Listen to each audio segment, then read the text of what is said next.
on this week's episode of Tides of Lore.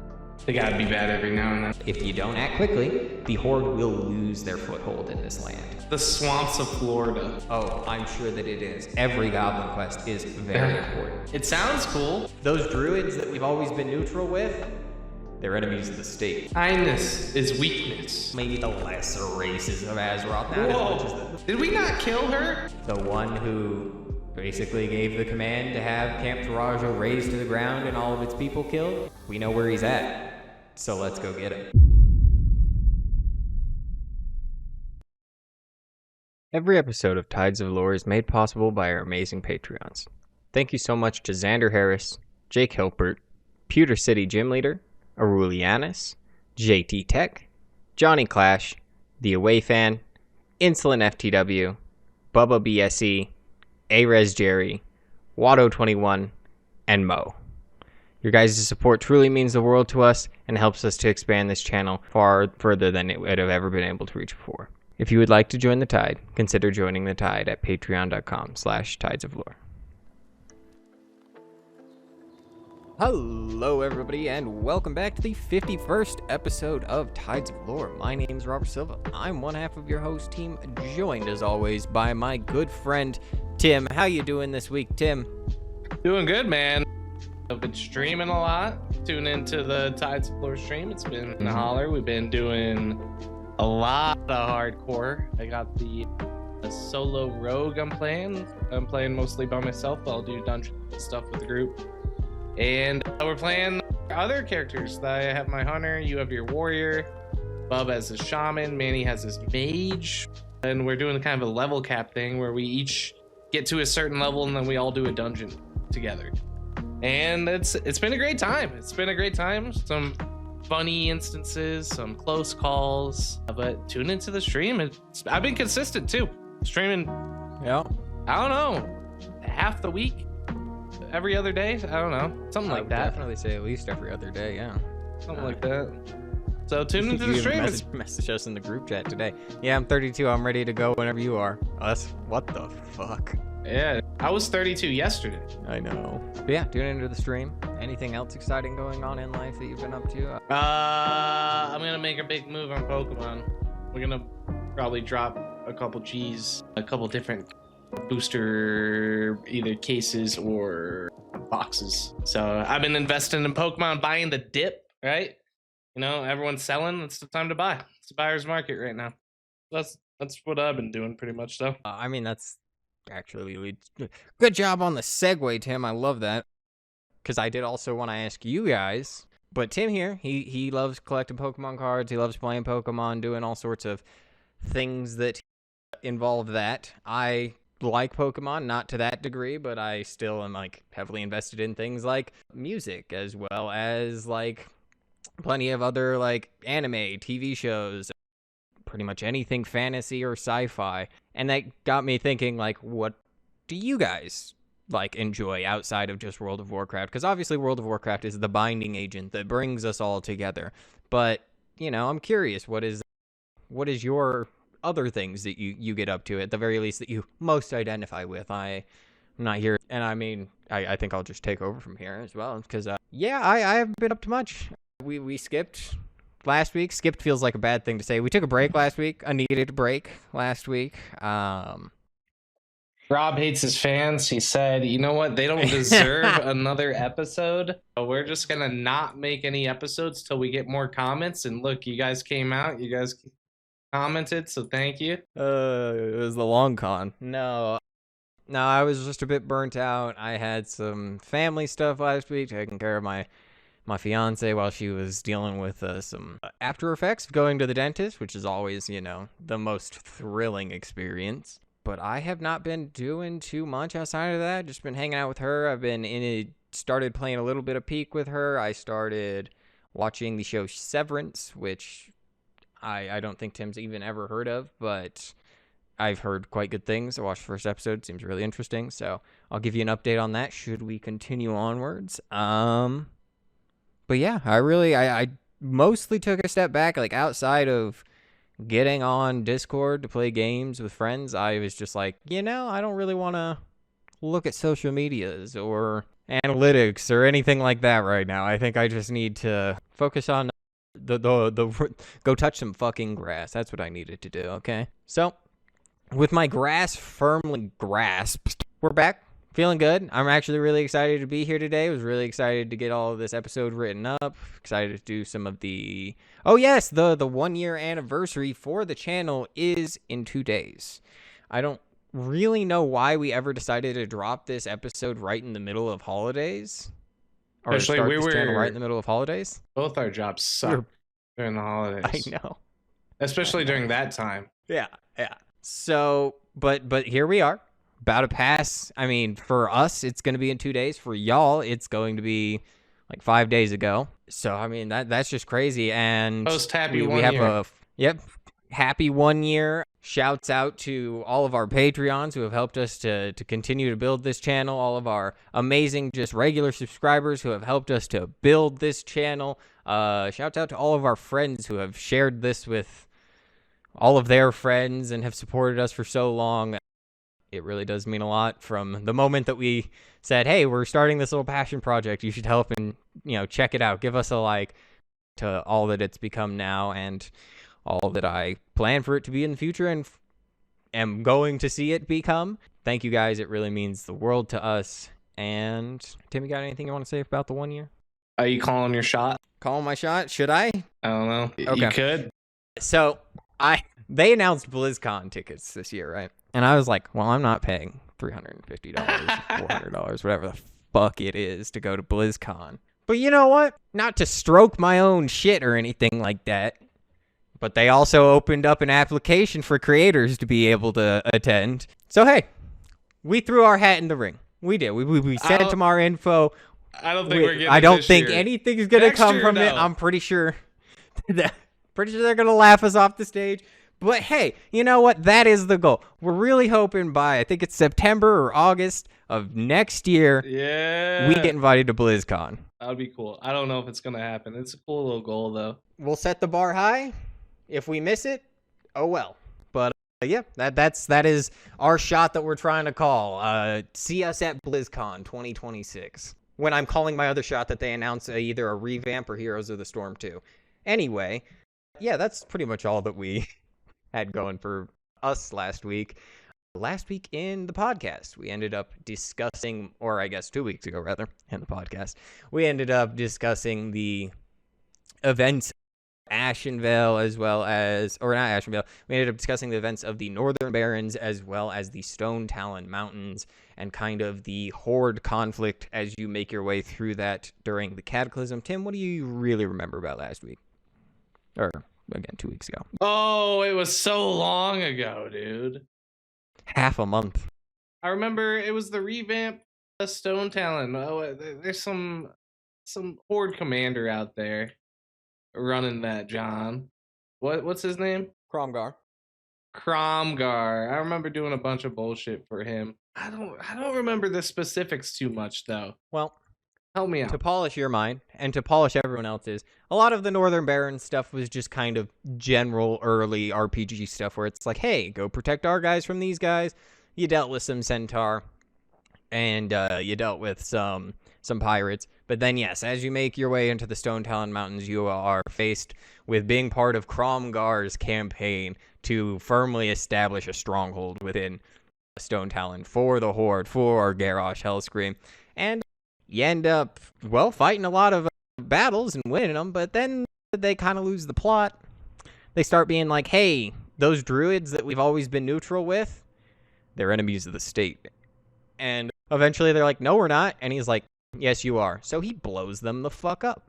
And there's like this whole conspiracy about getting that to happen. And it does. And then eventually Garrosh Hellscream shows up and he's like, hey, I told you to build a base. Why'd you blow everyone the fuck up? And he's like, I was only doing as you commanded. And Garrosh is just insulted, yeets the man from the top of the cliff, and then gives a whole lecture about how he's going to be a better person because of this. And leaves. And that is the major story that we really discussed during that episode. Are you talking about the druids in the northern place of Stone Talon? That little cove You know what I'm talking about? I think the real grove that I'm talking about is only kind of actually built during the Cataclysm instance, and then is pretty well. It disappears after it phases out during that quest line. So it's kind of a niche area to actually see it in, but no, it's not. Okay. Though I think that is like why this is considered like a neutral zone, right? Like because druids have met there to be for the Cenarian Circle for all sorts of stuff for a long time before this. Gotcha. Yep. But yeah, that's what happened in the podcast last week, and then also last week we had a few comments from you guys. Where I'll throw that back over to Tim once again. Tim, what comment did you want to highlight? Ayers Jerry, how did y'all know each other? Did you guys meet through WoW? No, we did not meet through WoW. Rob and I met 10, 12 years ago. I don't know how long it's been at this point. It's probably been 10 years ago. Closing in on 10, yeah, I think. When we worked retail back in the day, oh, you should have seen Rob with customers. He was ecstatic. No, I'm kidding. He hated his fucking life, but it was a good time. That's where we met. We eventually found out each other played WoW, and then we found out another guy played WoW named Jake and Mike. Yeah, and then we all started playing WoW together. And Gabe back then too. Yeah, started playing WoW, and then Rob would come over to my condo and drink, and he taught me how to build my first PC. Remember when we got really drunk? We somehow... I don't know what we did to my motherboard, but it got stripped into the case, and we definitely used the wrong screws. And by the time we realized, like, oh, these are the wrong screws, that shit was so screwed. Don't drink the first time you build a PC. Well, it was my first time, not Rob's. Build the PC and then drink is the. I still have that case. The process that we determined. It's still what my PC's using right now in front of me, but. Yeah, I met him a while ago, and then we always, our bond grew because of WoW, I'd say. Yep. Plus Tim's usual, and Borderlands. I would also mention that. Yeah. Oh yeah. After a while of playing WoW together, we also ended up streaming together, and you can still find some clips of that out there in the world, I'm sure. And hang a left. What? Okay. Look. What is this? What is this? What is this? Don't you see that huge thing right there? God damn. Don't you fucking see that huge thing right there?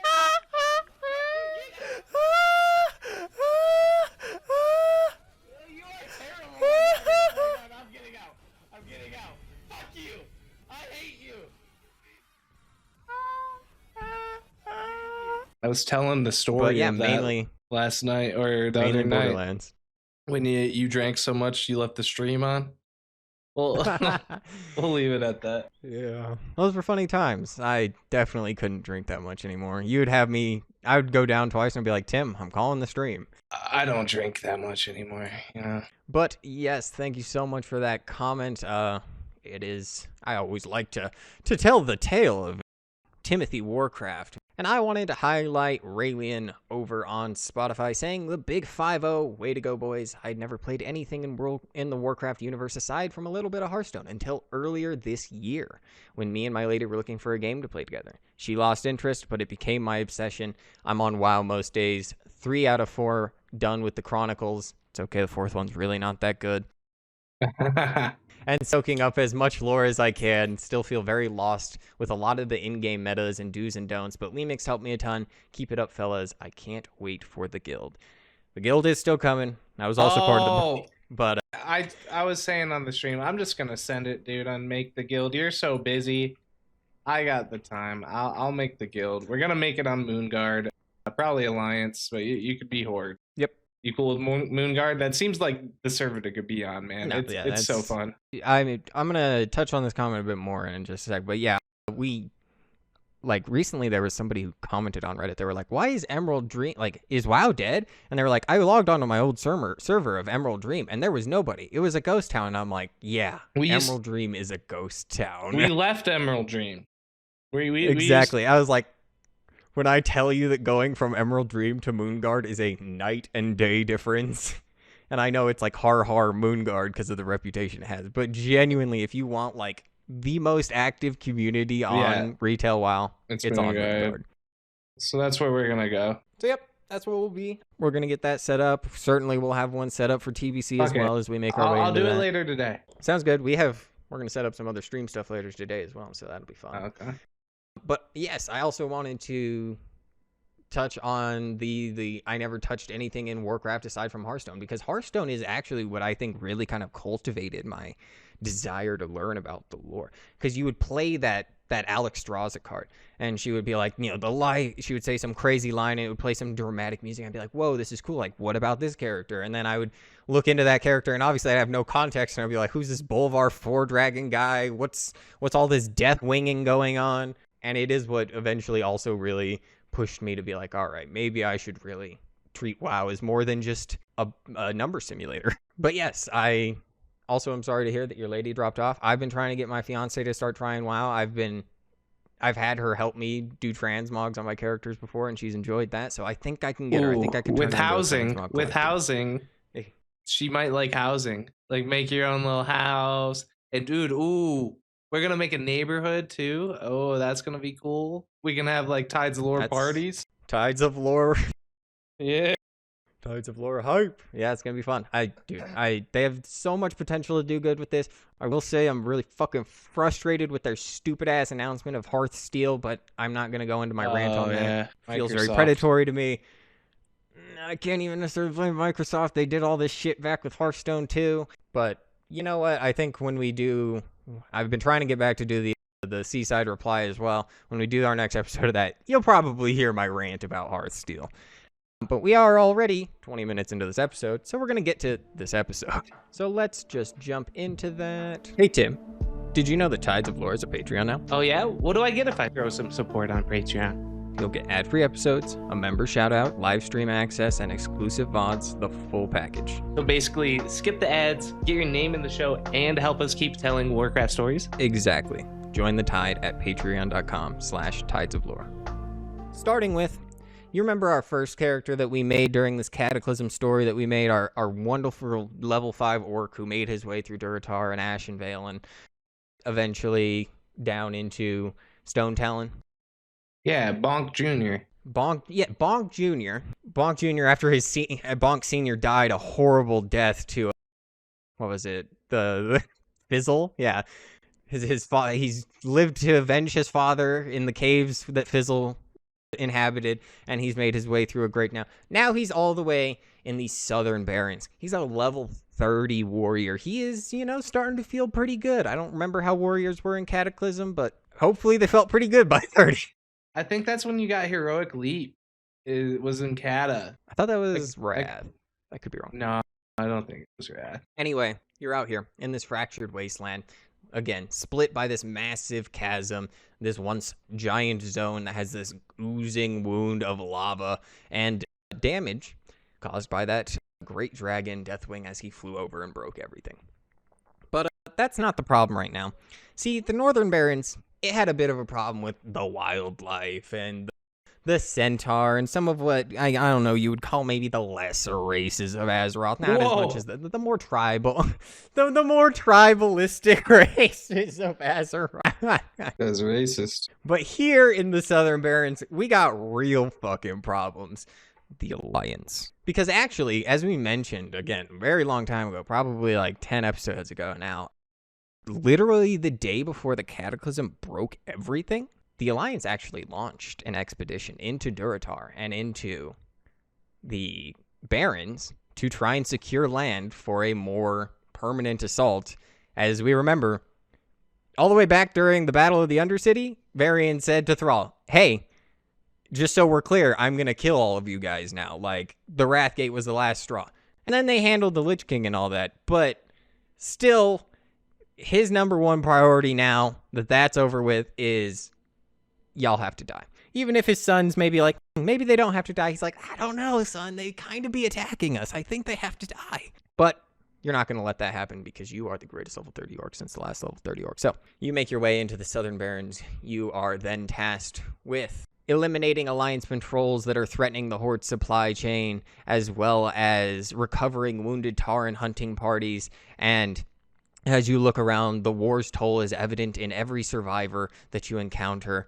And Continuing forth, you continue to sabotage Alliance force points and turn fear and confusion as you burn their supplies and basically commit to psychological warfare for these Alliance soldiers, being like, oh yeah, you want this piece of ground? You're going to have to earn every step. But eventually, it all culminates to you having this task where they're like, hey, you got to go hunt down this Alliance captain. He slaughtered a bunch of our Tauren scouts, so go there, take his head off his body, and then take his insignia as a sign that you did that. So, in a grim moment of catharsis, you land the killing blow on this Alliance captain, ripping his insignia from his chest and taking it back to your leader. As you continue onward as a symbol of Horde resilience and a opposition to Alliance aggression, where eventually you find yourself doing a holdout at a location known as Hunter's Hill, where you're like, hey, what's going on here, guys? And these Tauren warriors are like, hey, we're holding this ridge against these Alliance that have been trying to take this place.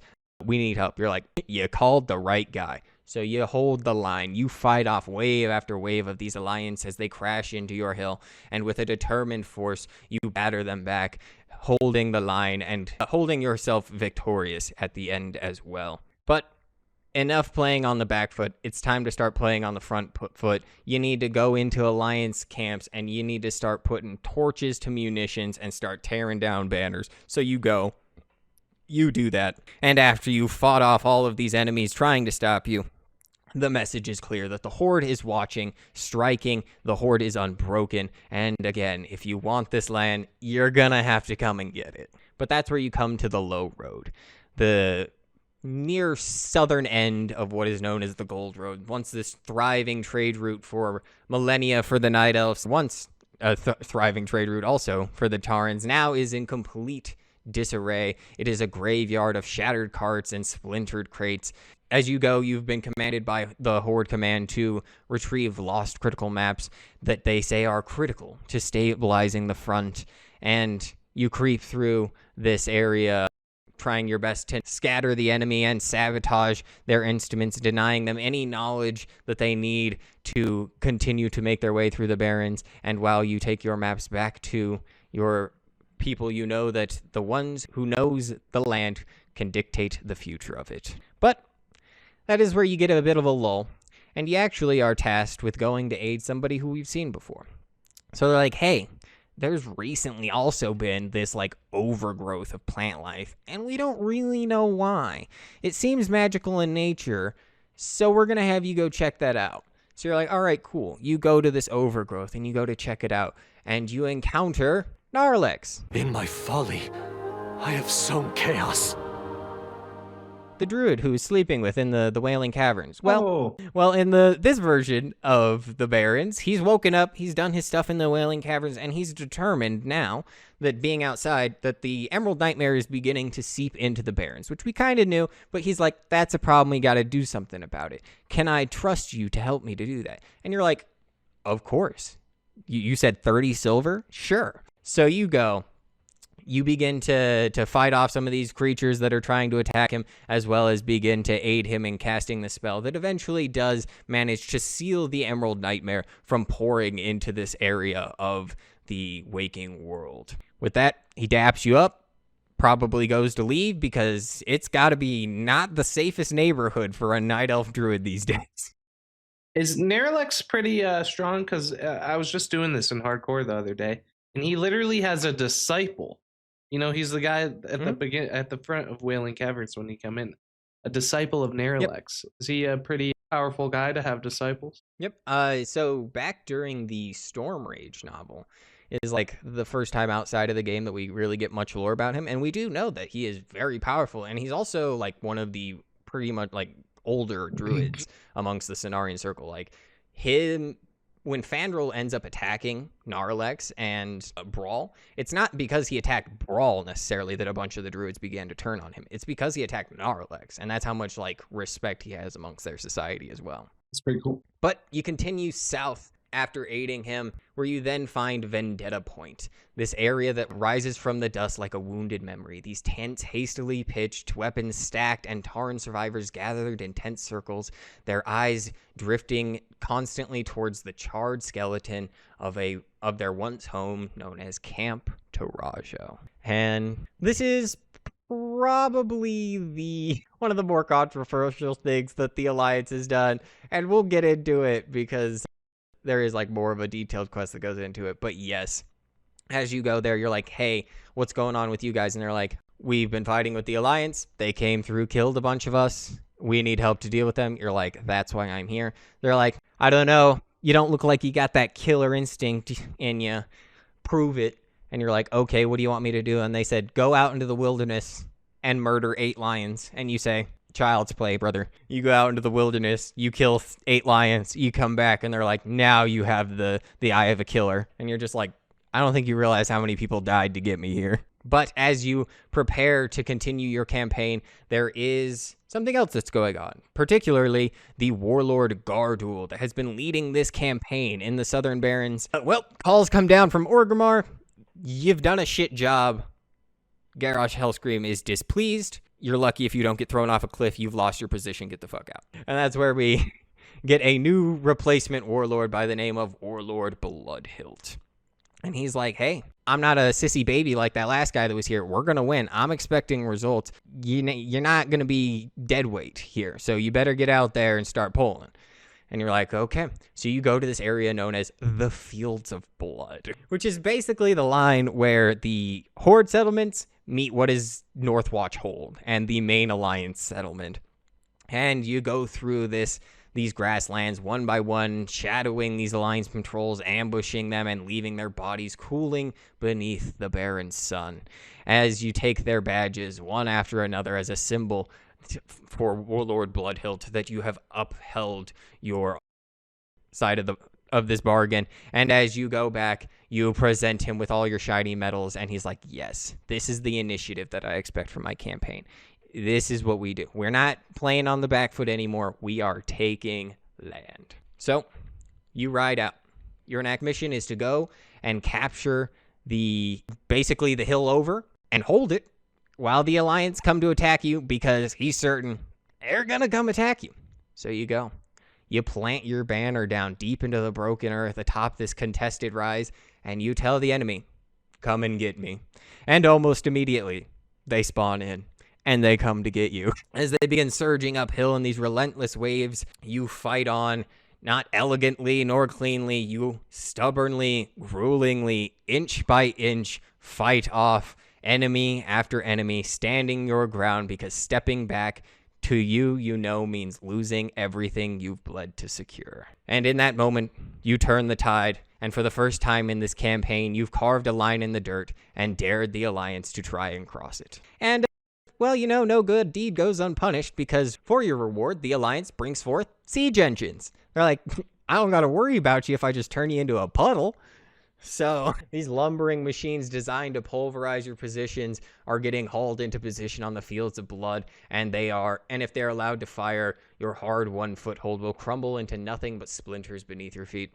So you slip behind enemy lines, you destroy these war machines before they can be deployed, and you infiltrate the Alliance encampment. Before you stand rows and rows of these catapults and heavy siege engines, all primed for war. Quickly moving, you sabotage all of them, yanking these pins free, smashing wheels into splinters, cranking firing arms until they don't go the right way anymore, and the ground is littered with broken timber and useless scrap. By the time that you are done with it, the Alliance's siege plan has collapsed in on itself. And with this much ground covered and this front stabilized, the campaign now turns towards the deepest wound of that region, like we mentioned, Camp Taurajo. The Tauren at Vendetta Point tell you that since they were killed and ran out of the village without any opportunity, they have not had the opportunity to go back and do the funerary obligations that they see themselves to holding up to, or see that they should hold up. So that's where you come in. You're like, you're going to take this totem and you're going to go into that charred camp. You're going to search for the remains of our people that we had to leave behind there, and go and perform a rite to basically make sure that they carry on their spirits, whatever, to where it needs to be. And he reminds you that Camp Taurajo was little more than a hunter's camp, and yet it was sacked without mercy, burned and broken rather than bypassed. And in that silence, the moment is heavy, the grief is deeper than the soot that stains your hands. So, yeah, this is what I mentioned, one of the more controversial things that the Alliance has done, where you do meet the guy who eventually has concocted all of this, and he tries to plead with you that, well, they were armed, they were soldiers. And I would debate that the Horde would have a very similar mindset. It wasn't like the crossroads. It wasn't this like war post. Yeah, but it's definitely not a military position. Even if you go there during Classic or during Vanilla. Sorry, we also got called out on that. We constantly call it Classic when it is technically Vanilla. It's not a military outpost. It's people who tell you, hey, go collect skins for me. Hey, our area has been under attack by these Quillbore. Help us to defend ourselves. It's not go to the Northwatch Hold and fucking kill the Alliance. So it is not the coolest thing that the Alliance came in here and seemingly took no prisoners. And is Alliance the good guys? Because you always seem like you want to lean on. I mean, look, I'm a firm believer that more often than not, the Alliance tend to be the good guys. I think that there are bad things that they have done, but I also am of the belief, like, I think the Horde has done bad things. That doesn't make them beyond redemption. That doesn't mean that I think all the Horde should die or anything like that. So I'm just like, even if this part of the Alliance is bad, it's hard for me to say, well, Alliance bad because of it. But I do really want to especially acknowledge when Alliance bad, because, well, it does feel a bit frustrating at times when it always feels like Horde bad, right? They gotta be bad every now and then. Yeah. But yes, that's when you find yourself given a new assignment to make your way over to the Desolation Hold, a Horde southern fortress that you ride into. And as you make your way there, you find some goblins that are rubbing their hands together with some unsettling enthusiasm, and this engineer comes and he shoves 3 quest packets into your face and he says, go and get these. It's very, very, very important. And you're like, oh, I'm sure that it is. Every goblin quest is very important. So yeah, you go and you collect literal hearts from beasts that you kill. You pry brains from creatures that you fail, and collect some chunks of metal, sinew, and bone from around the area, and you bring it all back to him, and you're like, what is this used for? And he simply says that every scrap of meat and metal has a purpose. Okay, well, as long as you pay me, man, I'm not gonna ask any more questions than that. Anyway, it's very clear that while these taurens have mourned the situation that has gone on in the Barrens, these goblins have remained gleefully pragmatic, turning corpses into currency. But that is where you come to the battle scar. This colossal trench that is carved straight through the Barrens, these jagged cliffs, shifting debris, and the distant rumbles of falling stone every once in a while, making its rim feel perilous. You find yourself ordered to ride along this treacherous edge and plant more Horde banners, because that's your stuff. Don't let people forget it. And as you do that, those filthy Alliance scouts, rush to try and fire from the ledges and outcroppings and stop you from doing the Horde's work. But that's not enough. You stop them, you plant your banners, and you let everybody know that this is still Horde territory. But, well, there are some things that are a bit less, I guess I should say, calculated than the Alliance are, because that's when the ground seems to rumble and shift as these cracks branching off the battle scar begin to have these silithid pouring forth from them. These guys are just like everywhere. We know that they have tunnels, and they're mainly based out of Silithus. They're the bug guys from the old gods. Apparently, they're just kind of like mindlessly doing their own shit these days, but the Cataclysm has apparently driven them this way. So, go make bug soup. You go in, you kill all these bugs, you make sure that even the natural world knows that this land belongs to the Horde. And that's where you continue onward, and eventually you come to the quest known as the Butcher of Taurajo. That human officer that I was talking about, the one who basically gave the command to have Camp Taurajo razed to the ground and all of its people killed, we know where he's at. So let's go get him. So you go, and you face him.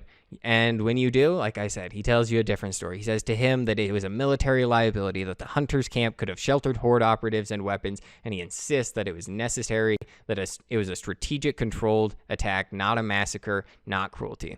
And you're just like, well, then neither is this. And you tell him to bite the curb, and you brain the boy. As all around you, the feeling of vengeance, espionage, and military strategy are colliding.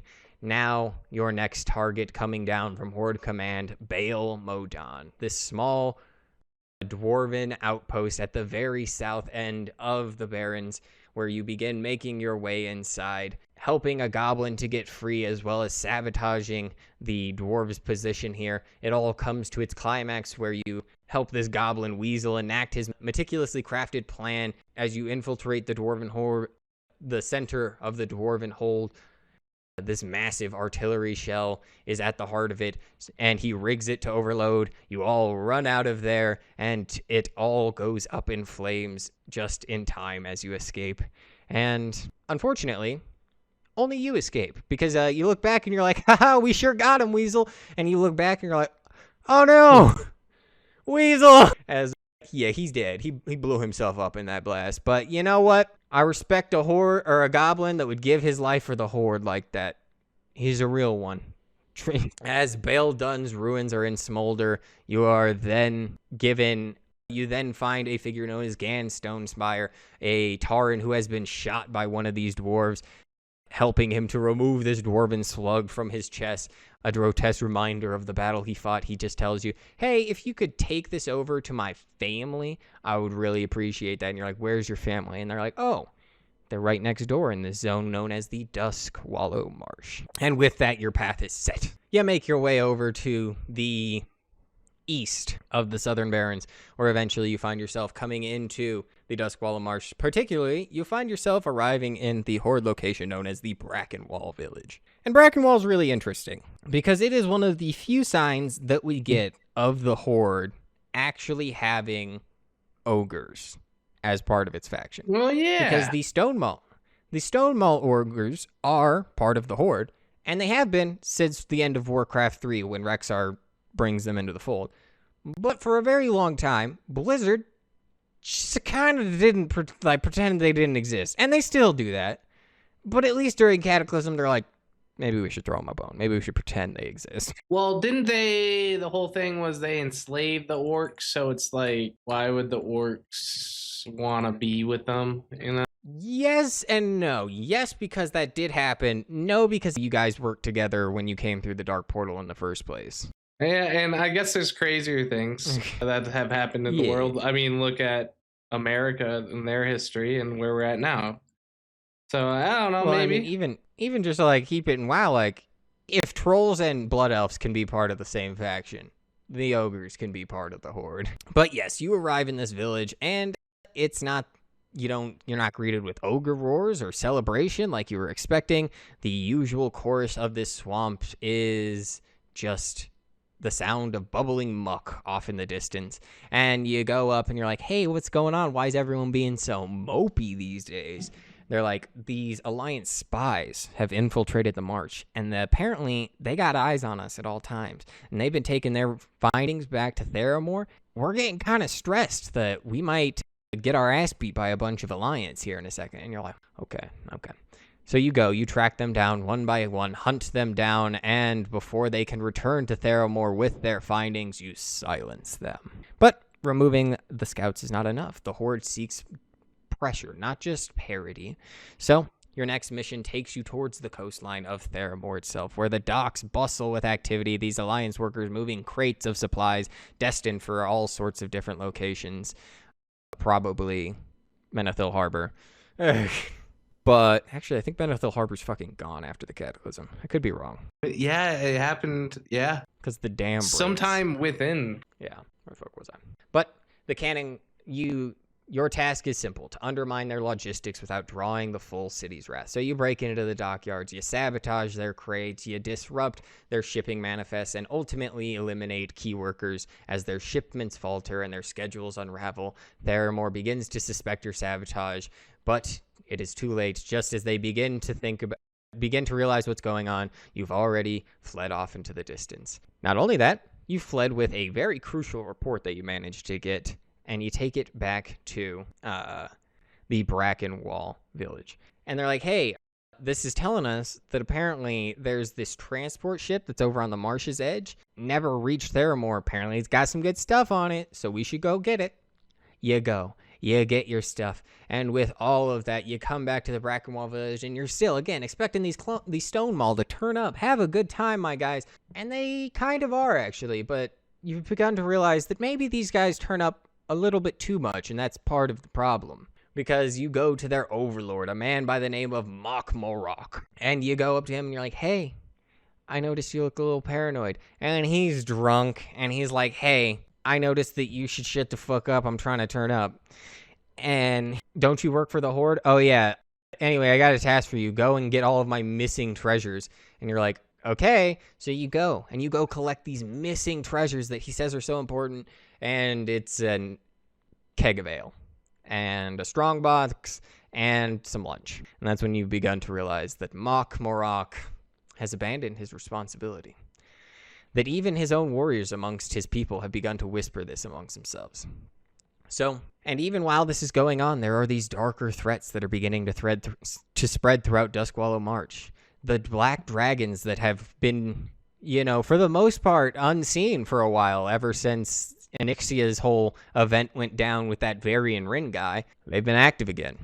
And they've been getting more confident than they were even before. So, you've been tasked to go and handle some of them, and by dissecting some of these slain dragonkin that you find, analyzing their scales and studying their behavior, you discover their allegiance, that these creatures serve Anixia. But that's details for later. You gotta handle what's in front of you right now, and what's in front of you right now is the Brood Queen for this portion of these black dragonkin. So you go, and you murder her, removing this portion of the Black Dragon's influence over this marsh, and returning to Brackenwall Village, being like, hey, those Black Dragons, they're back. They're once again getting crazy. Hey, Overlord, we might need to, really step up our game and lock in. And he's like, dude, are you seriously still complaining? Oh my God. So this time, all of his complaining has finally earned the ire of a warrior who is finally looking to challenge him. So you're like, hey, I think that you've abandoned your position, and the Horde isn't about weakness right now, so I'm gonna whoop your ass. And you do. You whoop his ass so hard, and in that moment, you have the opportunity to end him, but you don't. You have all of his clan come and see what a little baby back bitch you've made him into, and push the clan to hold accountability for their leaders, telling them like, hey, we're going to get a new leader in here, but if he ends up like this guy, he's going to end up in the same position or worse, so don't make me come back. Let's say that much. And with that, you've somewhat solved the Stonemaul crisis and kind of re-brought them back into the fold for the Horde properly. But sorry, still not playable. But the Horde's need for intelligence broadens. Brackenwall then sends you to inspect the ruins that are along Theramore's road. And you do. You go, you locate hoof prints, and you determine that they're not Kodo or Centaur soot. You find a soot-blackened damaged shield within its insignia stripped or destroyed, and the remains of a campfire with torn fabric fluttering limply in the swamp breeze. And with this, you begin to determine that something neither Theramore nor the Stonemaul commanded did this. And with that, this charged shield that you found in hand, you return to the Brackenwall village, and you're like, hey, found this burned up shield, not sure what's going on. And they're like, yeah, we can't identify it. It's definitely not human, definitely not ogre, centaur, quillboar, or troll, none of those. And you're like, who could this faction be? Who could be getting up to such shadowy tomfoolery in this area? And as you continue to unravel this mystery, a more immediate threat rises, the dark mist spiders. Apparently, they've been having way too many eggs, so you gotta go and put boot to egg. You go, you put boot to egg, you put brood queen to floor, and you continue your way with the spider threat quelled. You resume this investigation. where these clues finally lead you to a wounded Theramore officer by the name of Lieutenant Pavel Reith. And he's like, hey, I'm actually not the villain in this. I also got ambushed and left for dead. And under further pressure, he confesses that the attackers were not human, that they were not ogres. Yeah, they weren't beasts. They were tauren, not from Thunderbluff. Not any that the human would recognize, he says. As Lieutenant Reith's confession deepens that the attackers wore black totems, symbols of a tribe known for brutality even amongst the tauren. Their leader practiced a level of cruelty that shocked even these hardened human soldiers. And with this information, you take it back to the Brackenwall village, and he tells you, there's only one thing I can think of. There's only one people that this could be that I could think of. The Grimtotem. Magatha? And those goddamn Grimtotem. Did we not kill her? Nope. Bane let her live and leave. What? Yep. He chose the path of forgiveness. Kindness is weakness. But yes, with the Grimtotem's involvement confirmed, Krog sends you into these hills that are overlooking the marsh to go and locate their camp. And eventually you do uncover the points that lead to these renegade tauren that are deliberately destabilizing both the Horde and Theramore forces within Dustwallow. And to fully understand the threat, he's like, hey, I'm going to have you go talk with this witch, this human witch I actually know that's over in the swamp by the name of Tabitha. I think she'll be able to help us out. So you go, you locate her hut, and you're like, hey, we're just trying to figure out if we're crazy, if this is the Grimtotem growing bolder and more violent and all that stuff, and what you got to say about that. And she's like, does some magical, and then eventually she's like, yeah, the tribe is looking to carve its own dominion across Dustwallow. If you don't act quickly, the Horde will lose their foothold in this land. So you locate their outpost, a place by the name of Direhorn Post, and under Tabitha's orders, you go and dismantle their occupation there. You burn their tents, slay their raiders, break their morale. And as you shatter their front line, it all comes to the climax of this assault, where finally you find yourself face to face with the Grimtotem commander responsible for orchestrating all the attacks across this region, and you slay him. His fall marking this pivotal blow that the Grimtotem's grasp on the marsh completely crumbles due to. And after the violence there, you're like, well, that was great. I'm going to go over to this place called the Witch's Hill because I got a quest marker over there. And inside, you find this guy by the name of Jarl. He's this aging old hermit who lives in constant fear. And you're like, dude, are you paranoid? And he's like, no, I'm not paranoid. I promise. This place is haunted. And you're like, I don't know. But he's offering 30 silver for a request. So you go and you do his stuff for him. You go and collect frog legs for his calming stew that he's looking to make. And you go retrieve some raptor eyes that are going to help him to keep watch. And eventually you recover his old rusted blade from an undead wandering on the hill. And you realize the truth, that undead activity in this area is, well, active. And under the Jarl's trembling warnings that the longer you stay, eventually the truth will be revealed to you as well. And eventually he helps to make a concoction called a Witch's Bane, where using it, you climb to the hill's crest and confront this spectral force that's out of the heart of it. And, well, it's like a banshee. You kill it, murder this magical anchor. This curse shatters, the air lifts, and this restless spirit finally drifts away. And for the first time in years, Jarl says that the hill feels clean. And I'll be honest with you, I don't think I would describe anything in Dustwallow Marsh as clean. No, it's slimy, dude. That place is filth. It's the like air sticks to you. the swamps of Florida. Welcome to the Florida Everglades. Yeah. Hey, you know how you're always telling people to listen to Tides of Lore? Of course, I am my own biggest fan. Well, now it's even easier. We're on Apple Podcasts, Audible, Castbox, Spotify, and YouTube. So I can tell them, wherever you listen, that they can just hit subscribe or follow. Exactly. No matter where you are, Azeroth Stories will find you. But as you head further south in the marsh, you find another Grimtotem scheme. These renegade tauren alchemists experimenting with volatile magical weaponry. And as you track them through the thickets of the swamp, you reclaim the reagents that they plan to use, disrupt their testing grounds, and once again dissolve their ambitions under your intervention.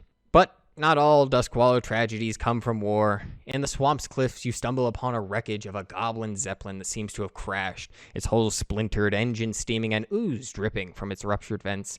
After surveying, you find 2 goblins that scramble from the debris, panicking over lost cargo, saying that it has unstable chemicals. So you recover these crates. You use the goblin chemical spray to stop their machines from dissolving in corrosive vapors, and you fight off these living oozes that apparently have been agitated by the crash. And after all of that, you deliver the manifest that this goblin was looking for and save the day for everybody. But with that, you're given a few more quests where you gotta go out and kill a large raptor. You're given another quest where you gotta go out and you gotta find this Stonemaul banner at one of these ancient Stonemaul settlements that's sunken into the mud. And after all of that, your victory proves that the Horde stands strong, that even through dragon's fire, even through traitors, that the Horde will endure in Dustwallow, as you find yourself completing all that you need to do here, and you're now set on the path towards another area further to the south known as Thousand Needles. And as you make your way towards Thousand Needles, you're just about there when, emergency orders come down. Red alert, red alert. Quillboar in the Southern Barrens been getting kind of crazy, specifically these Quillboar that are located in this area known as the Razorfen. Specifically, 2 dungeons that we would know in the game, known as Razorfen Kraul and Razorfen Downs. Hey, we're Just to about give to you do it guys in a- hardcore. That's the one that's up next. That's right, Tim. Tune into Tides of Lore. But to give you guys a bit of a background on the Razorfen, 10,000 years ago, during the War of the Ancients, the colossal boar, Loa demigod, whatever you want to call it, wild god, Agamagan, died while fighting the Burning Legion. And he, like I said, he's like this massive boar demigod. He's theorized to be where the Quillboar even come from. But yes, as his divine blood soaked into the earth, this forest of titanic razor-edged thorns began to erupt from the land. And eventually, these Quillboars would come to claim these sprawling labyrinths as their sacred ground, their literal birthplace of their people. And under the rule of their current leader, Chargla, Razorflank the Quillboar have, grown a bit violent, but even more than that, there's rumors that they've been conspiring with agents of the Scourge. So before you can even arrive in Thousand Needles and go to save them, you gotta go and deal with that. So you meet up with 4 of the other greatest level 30 heroes, like Tim and I said, and eventually you make your way first off into the Razorfen Kraul, this outer ring, maze of thorns forming this tightly woven labyrinth. As you make your way through, the Quillboar here aren't just defending their turf, they lie in wait, their traps hidden beneath roots, their sentries perched in the vines above. And at the center of it all sits Chargla Razorflank, a shaman whose ambition has grown faster and more twisted than the thicket she even commands. And, well, ever since everything with the Cataclysm, and even before then went on, she's been pushing for the Quillboar to be more aggressive towards the Horde and Alliance alike. But she's actually not really the problem, because beyond the Kraul lies Razorfen Downs. Deep within, you have this Scourge Necromancer, this Lich, actually known as Aminar the Coldbringer. This Lich who actually marched under the Lich King for the Scourge back during the assault on Mount Hyjal during Warcraft 3 and all that. After all that shit went tits up, he is just like, hey, you stay, kind of like how he told Kel'Thuzad to stay in Lordaeron. He's like, hey, you stay here and just cause chaos whenever you see the opportunity. So he's doing that.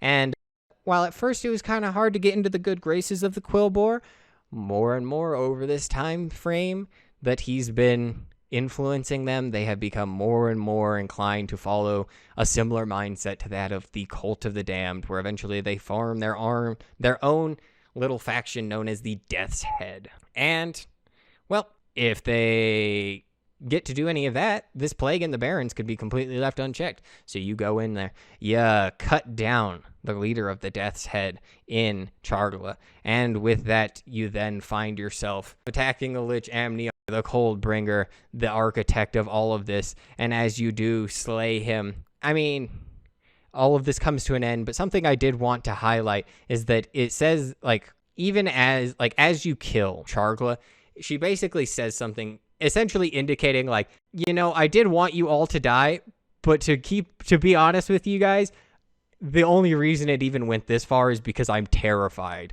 of this entity that I let through the front door. And then she dies. So, but at the very least, you're here to save the day and correct all of that from happening. So with that Lich now slain, though, also I don't know if he's actually slain because I don't think you kill his phylactery. I could be wrong. You've done it. You have done it. You've saved the day. I forget if you kill his phylactery. You might. I feel like you have to because I don't remember truly, though. It was just made such a point with Kel'Thuzad. Here, let's just double check it. Well, in Classic, you fight him before you fight Kel'Thuzad, you know? His phylactery was not destroyed. Or Vanilla, I should say. But one of the red dragons eventually yoinks it to try and blow it up. So that's where it's at. There we go. Yep. But yes, you've now handled the minor setback that that the Quill Boar have provided. And now it's time to make your way into Thousand Needles, where you stand at the top of this once vast canyon that is, well, no longer, I guess if you could even call it a canyon. Kinda is, kinda not. I don't know. No longer this dry maze of orange stone, but a vast inland sea. The shimmering flats, once a sun-bleached racetrack, now lies beneath a vast expanse of salt water. So, instead of going down the elevator and starting off down there like you typically would in vanilla, you make your way along the edge of this platform where you eventually come across the West Reach Summit.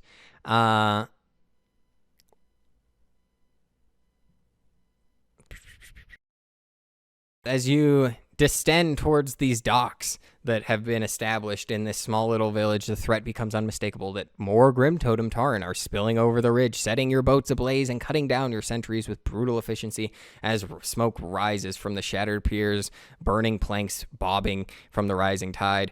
You are rallied. They're like, hey, if you're really about that Horde life, come here and help me with these Grimtotem. And you're like, I cannot begin to describe to you just how, like, killing Grimtotem got to be like top 5 dudes I like killing. So you carry on. You scatter these raiders, buying the defenders enough time to reclaim their footing. As the dock finally stabilizes, you are then sent down the slope, toward the only vessel that is not already sinking, a battered canoe that you hop into and begin rowing through this transformed canyon, realizing that just how deep this water is. I feel a bit sad because I do miss some of the stuff. Like, we were talking about this as you were questing through Thousand Needles, that this zone is literally like completely gone from its vanilla version. But at the same time, when you go to Thousand Needles and you see all of the vanilla stuff still at the bottom of all this water, I think it's really cool. It is, but I did love making my way up to these plateaus, killing Grimtotem, doing the escort quest, jumping off the ledge, test of faith. Like, very iconic quest. Yeah. Again, I think it's just it's another one of those times where it's just like, this could have really benefited from the instanced versions of this zone. Because, God, just having the option to do both would be so cool. Where the fuck was I? But with all of that, you see it. Belching smoke, flickering with neon lights, and somehow not sinking despite going against all logic. You see Fizzle and Pozik's speed barge. A floating city of rivalry, scrap metal, and questionable engineering. As you climb aboard this speed barge, it is essentially a floating city. It's hard to describe it as anything else. I mean, given the scale of WoW, it's not too big, but if you use your imagination, it's pretty fucking big. And at the center of the frenzy stands Pozik and Fizzle, the co-owners of this improbable floating metropolis. But you quickly realize that life on the speed barge wastes no time revealing its true nature. The goblins and gnomes immediately dump their overflowing lists of crises onto you. Supplies gone missing with waterlogged corridors, workers slacking off or nearly blown up, and worst of all, South Sea pirates. They've been perched on the cliffs above, peppering the barge with musket fire whenever they get bored. So you quickly realize 2 truths about the speed barge: that it is a business, but barely, and not a stable one, and also that everyone here simply survives by pushing their problems onto the next person that arrives. But it's a good thing you're an adventurer for hire, because that's where you come in. So that's where another figure by the name of Razor pulls you aside with a grin, and he's like, hey, back in the day, this place used to be a Star Wars reference. Now, this is pod racing, and all that good stuff, all that good tech that we had back in the day, it's still down there. And that's where you come in, my good friend.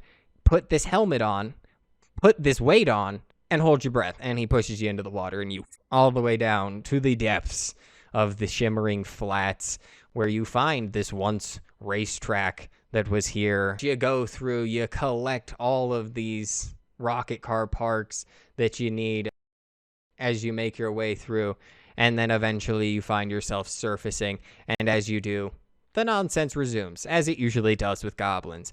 You're sent to go rescue a trapped goblin, banging desperately inside of a submerged outhouse, begging you to pry the door open before he drowns and dies the most embarrassing death imaginable.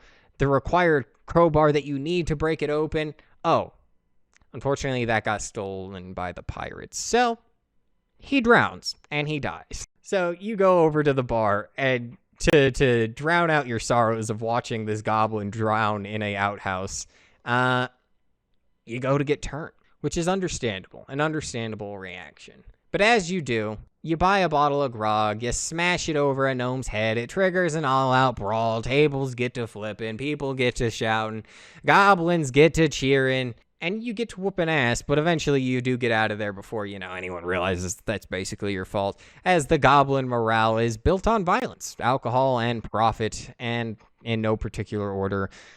You definitely aid those things. So once everything has been acquired, your next task is to deal with those pirates. You have to go up there and sabotage their spotters and gunners on the cliff, ensuring that their cannons cannot hit you, firing wildly and inaccurately, where eventually you're then set upon by a bunch of skiffs. As they approach, you are then tasked with defending the speed barge from them as you begin to fire down and defend the speed barge. You continue to do more goblin stuff and gnome stuff, including trying to create the greatest flavor of ice cream possible for a figure known as Brivelthorpe. Brivelthorpe. He's like, hey, you need to go get some of that silithid goo, because they also used to be here. Apparently that stuff makes the best ice cream. So you go. You get this silithid goo, and you give it to him to make his just mouth-watering ice cream, as he states. But that's when you're then set forth on your real task, the South Sea Holdfast, which is mainly where these South Sea pirates have been established and have been set up. And as you make your way in there, you meet up with a goblin engineer who's like, hey, it's time to get payback for the goblin that drowned in that outpost. Just kill people, blow up their gun nests, do bad things. And you're like, okay, don't gotta tell me twice. So you go. You start doing all of this, and halfway through your slaughterfest, you come face to face with a figure. Some say a legend in the game. Perhaps the most infamous troll in all of Warcraft history. Tim, who is it? Dappy boy? Tony Two Tusk, baby!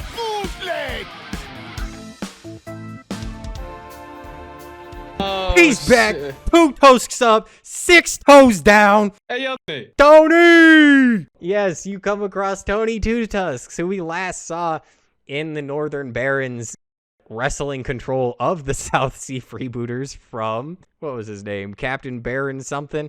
Yeah. Well, unfortunately, now it would seem that you found yourself on the opposite side of each other, but it's nothing to Tony. Business is just business. He mentions to you that, hey, I built this empire brick by brick myself. I didn't need nobody's help to do it. I didn't get a single bit of help to get everything that I have. And then I imagine he sees you and he's like, you look kind of familiar. But yes, he begins hopping in and out of these chests, shouting taunts at you, where eventually you finally scramble, you choose the right one, and eventually he shrieks before leaping into a fight with you. Finally, Tony collapsing in a dramatic heap, he dies.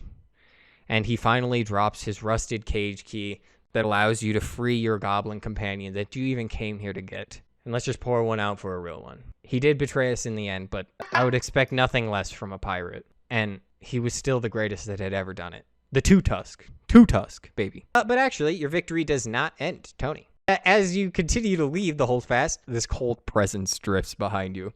and Tony Two Tusk's ghost appears. And he's like, bro, what the fuck did you kill it over a key? Like, you're so dramatic, dude. Oh my gosh. Look, I'll forgive you if you help me out. Can you take me to my ex-wife? Yeah, it's this witch doctor. She's up in the cliffs as well. Unmistakable. She got all these cauldrons, charms, bones, and everything. You can't miss her. And you're like, you know what, Tony? For old time's sake, I'll do this for you. And you go and you're like, hey, your old friend told me to meet you, that apparently you'd be able to help him out. And she's like, I actually fucking hate that guy. Low-key, I'm happy he's dead. And she outright refuses to aid him. Despite this, Tony argues with her, and you argue with her, and after a long sigh, a spark of spite, she agrees to help you perform a ritual that will resolve Tony's lingering attachment. Not out of love, but just out of unfinished business. So, for this, she is going to need some stuff, and it's not going to be easy, because she needs the heart of a pirate, the lung of a pirate, and the liver of a pirate, and Tony's like, great, that should be easy. There are tons of pirates around. And she's like, not so fast. Each of those need to come from Tony's 3 favorite subordinates that he had while he was the leader of the South Sea Freebooters. And Tony's like, oh, no. Anyway, so you go and you begin the Carcass collection. As you go and you collect Evil Dolly's heart, and Sea Dog Ferjaro's lungs, and Lily Landlover's liver, and each part of it, the part of the fleet that Tony Two Tusks once watched over, and you deliver it onto her.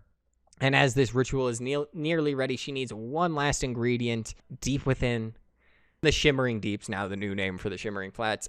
There's been these creatures that have absorbed these strange magical currents. So go down there, kill them, get their magical goop, and bring it back up to me. It's the last binding agent that I need.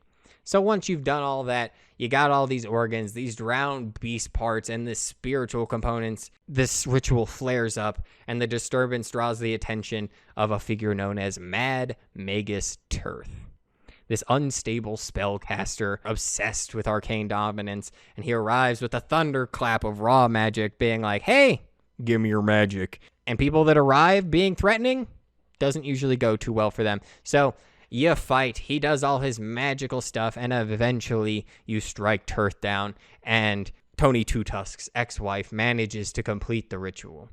And with that, Tony Two Tusks' spirit, after enduring humiliation, snide commentary, and threats of internal torment from his ex-wife, is dragged back into the living world and revived into his body, battered, confused, and deeply annoyed. Tony Two Tusks, baby. And unfortunately, that is where Tony Two Tusks' story ends. I don't think we really ever see him again, but he is a fun character.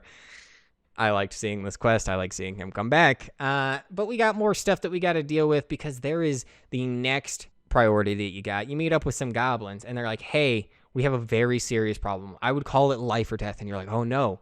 What is it? They're this centaur camp up in the hills. And you're like, really? A centaur camp? Well, are they like being violent? Or are they threatening you? And he's like, no. They built their camp right on top of oil. And you just hear the sound of an M2 Browning firing over the national anthem, and a bald eagle, or I guess a red-tailed hawk screaming overhead, and you understand immediately that you need that oil. So first course of action is to try and broker a deal with them. But, I mean, this is goblin diplomacy, to be fair, so the only requirement is profit over everything. Cunning, deception, outright trickery, all of it's on the table. And to pull off a scam of this magnitude, goblins are going to need an expert. Cravel Coalbeard, a veteran swindler with a long resume of shady dealings all across Kalimdor. So you go to retrieve him and his wanderlings, and he's like, okay, I got a plan. Like, it's all going to go great. You're going to go and you're going to get these worthless minerals that will package as these rare treasures, and you'll set up a ceremonial site as a stage, making it look like this magical presentation and offering, being very sacred and respectful. And then you'll present a phony treasure as a payment for the drilling rights, and the centaur will believe that they've received a proper tribute, not realizing that they've been conned and deception has been ritually wrapped in profit. And you do all this, and the centaur accept the fake tribute, and the goblins have now considered this to be a legal trade, that they have rightfully earned this land from the centaur. And that's when you come to the quest of eminent domain.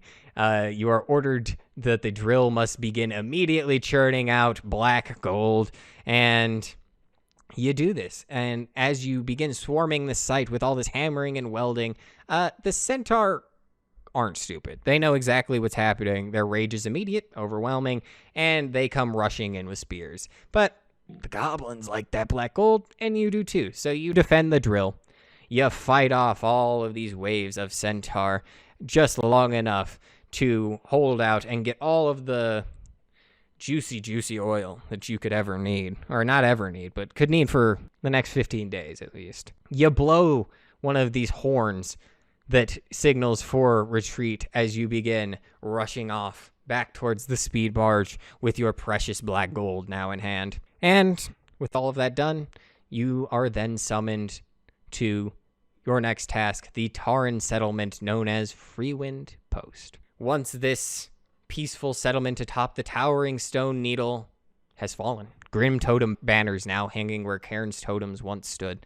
And as you look over from the speed barge, you ride the river upstream, and you begin to prepare to make your way up the pinnacle and reclaim the outpost, as you're told a story basically that they were struck in the night by the Grimtotem, and they seized the lifts and fortified the summit, and the Freewind Braves could only watch helplessly as their home was converted into a fortress aimed against their own people. So, you make your way over to the mesa, you begin stealing their stuff, and you begin proving to the Freewind Braves that this land can still be held. You move across its narrow walkways, its wind-carved platforms, defending these isolated braves that are being ambushed and restoring morale amongst its defenders. And you continue to forge a single warband ready to reclaim Freewind outposts by sabotaging these Grimtotem's weapons, supplies, and you climb to the very top of Dark Cloud Pinnacle, this higher mesa entrenched with elite Grimtotem fighters, and you slaughter 20 of them, breaking their vanguard and thinning their ranks before the final confrontation.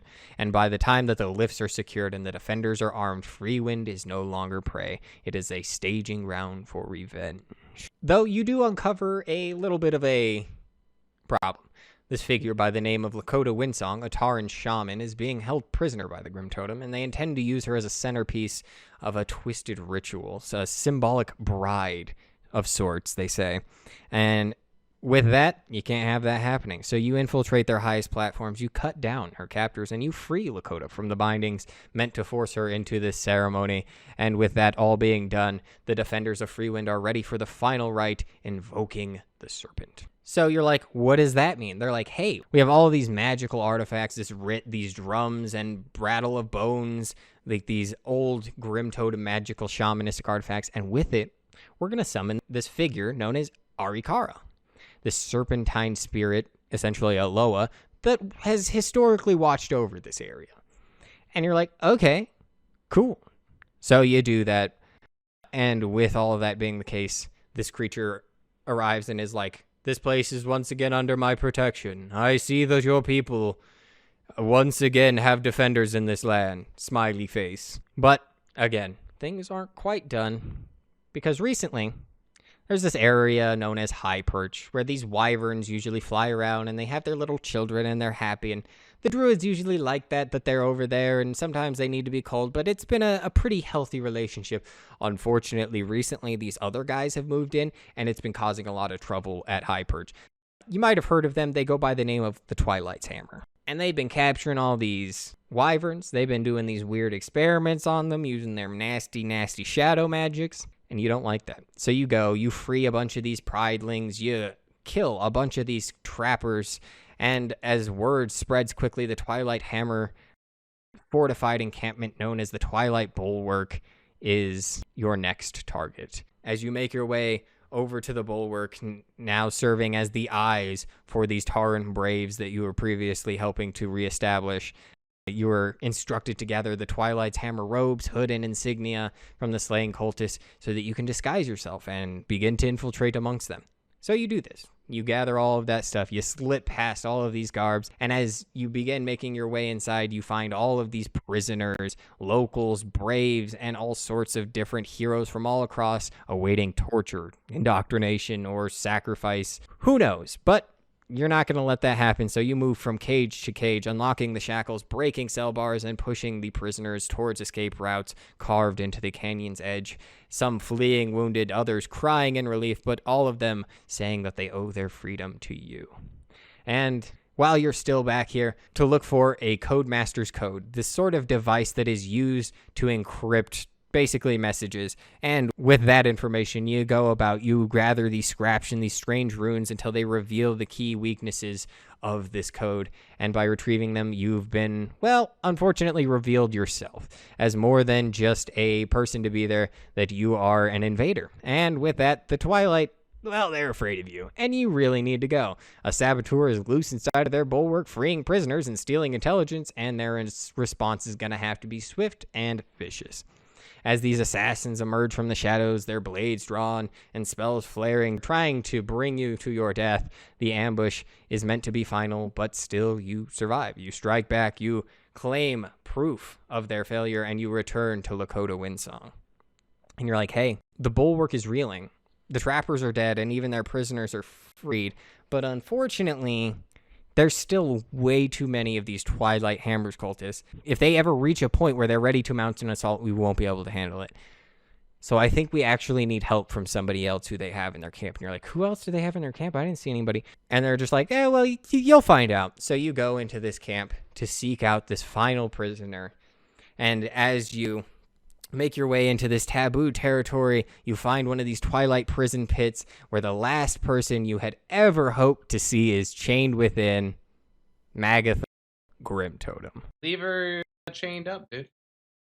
Get some free hits in. Unfortunately, Lakota believes that your path to surviving this event is freeing her. So as you arrive, she smiles. Not the smile of somebody being rescued, but of one who knows that she has just placed another piece onto a game board. And she directs you to go into these different areas and to fight off these Twilight cultists, gathering specific magical artifacts so that she can prepare some sort of special spell that will help to secure the Thousand Needles. And as you defeat manifestations of these different elementals that have been imprisoned by the cult, each a nexus of stolen power, the cult draining them for greater fuel for their rituals. One by one, you seize their cores, disrupting the Twilight's siphoning channels and unraveling their ritual from the inside. And all the while, Magatha watches. Where we come to, well, what it's all about. And as you sever the last of these Twilight's bindings, freeing the suffering elementals from their chains, the cult's ritual collapsing, and the stolen energy spilling into the air, Magatha reveals her true focus.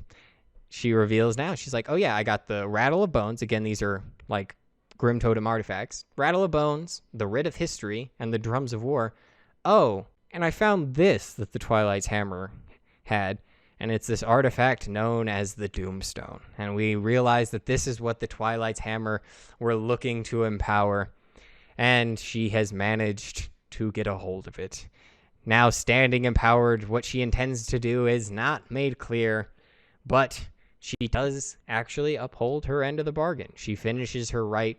She does her best, or she does what she can to break the Twilight's Hammer's control in the Thousand Needles, completely compromising their bulwark, and wasting no time during your victory, she slips away. And the Tauren's artifacts, including the Doomstone, in her hands, you see her disappear. And your last duty, as you finish up your jobs within the Thousand Needles, is to spread the word, to go about and tell everyone of the deeds of the Horde. You go to the Grimtotem chiefs that were... Or you go and you tell of how you defeated the Grimtotem chiefs, and you tell of how the Wyverns in High Perch were rescued, and that the Twilight's Hammer hold were broken. And you tell them how Magatha Grimtotem lives, and now bears a Doomstone swollen with forces unknown. And that is where we're going to end today's episode. Tell me a little more about this Doomstone. Never. Let me tell you, I don't actually think it's important. What? Yep. It sounds cool. It does sound cool, doesn't it? It looks cool too. You see it in game? You do see it in game. It looks a lot like the Dragon Soul. A plate. But then you never hear about it again. We actually will hear about this again. We'll also hear about Magath the Grimtotem again. It's just a good bit down the line. But know that when the sky burns green once again, that we will likely see this come back into play. Legion. Bum bum bum. What do you think I about this remember episode, Tim? a lot of artifacts. I don't remember that. Because you collected all the artifacts. I don't remember a Doomstone. Shit, Magatha's in Legion, isn't she? She is. That's crazy. I completely forgot about that. She is. Isn't she part of like the Legion tauren? Yep. And also I don't know if you remember, but the Primalist from the Dragonflight expansion, the one that breaks Razageth free, that's her like second in command. That's like her protege. Dude. See, Yeah, if so Bane just killed her, dude, would have caused a lot less heartache. Look, I want to morally be a person who's like, look, sparing your enemy should be the right thing to do. Not in this world. Being able to carry on should be the right thing to do. But the Blizzard writers literally wrote that story and then said, yeah, but like, what if everything bad that could happen because of it still does happen? And it's like, is the moral that you're trying to say is that we shouldn't be sparing? Exactly. That's what I'm getting at least. Yep. But yeah, that is 3 zones. I had a lot of fun with these ones this time. You know, the Southern Barrens is a bit more generic, but Dustwallow, getting to see how it advances, going from being just kind of like really forgettable in Classic to kind of being more of this like connection to Warcraft 3 and, well, what happens in Mists of Pandaria, as well as 1,000 Needles. I mean, like Tim's mentioned on stream, got a lot of good things to say about 1,000 Needles. I actually do like the water version as well. I recently, like probably 3 months ago or something, did that Kalimdor World Cup where it's like you fly around all of the zones in Kalimdor or whatever zone and or whatever continent, and you do all these different races that weren't out during the game. And flying through the 1,000 Needles one was really hard, but 2 was just really cool too. Like you're just barely skimming above the water as you're weaving in between all of these. And it made me appreciate the zone in a new light. Like, because again, yeah, I don't think it's as good as the original, but getting to appreciate it in that way was something that did make me enjoy it more, at least. Also, Blizzard, if you've truly fucked up skywriting in Midnight, like everyone's complaining that you have, I'm going to be very upset. There's literally like nothing you need to change. But yeah, Tim, you got any other closing thoughts, questions, comments, concerns?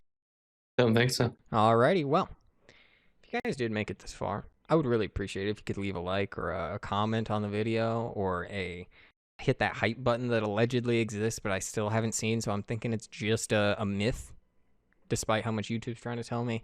If you're over on Spotify and you could drop us a 5-star rating, that would be mind-boggling. We recently passed 400 followers over there, and that's just awesome. You guys have really been killing it. Like, Spotify has historically grown like much slower than YouTube, but especially lately we've been getting more and more traction over there, and we really appreciate that. So thank you so much. Same with like Apple Podcasts and all those other ones. If you're on any of our platforms, we would really appreciate 5 stars or a follow or anything that just says that, hey, you're enjoying the content and you think other people would too. But if you really are enjoying the content and you want to support the channel so that we can continue to build what we're building here, check out the Patreon. We offer some exclusive content over there, including ad-free episodes, and we are desperately trying to actually get everything that we said we were going to set up. Now that we've been able to actually catch our breath after the chaos that was like the last 3 months that we've been dealing with, I think it'll be a lot more fluid in getting to where we want to be. So just again, thank you so much. Again, 1 year anniversary. You guys are so fucking incredible.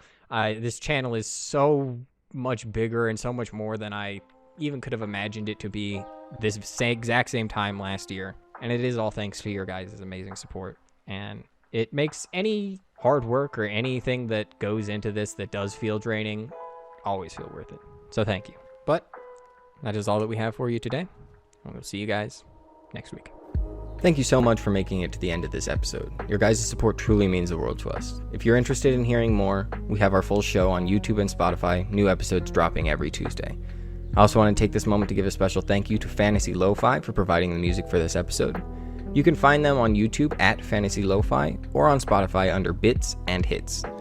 Be sure to show them some love as their music does truly bring this journey to life. Once again, thank you for joining us on Tides of Lore, and we will see you next week.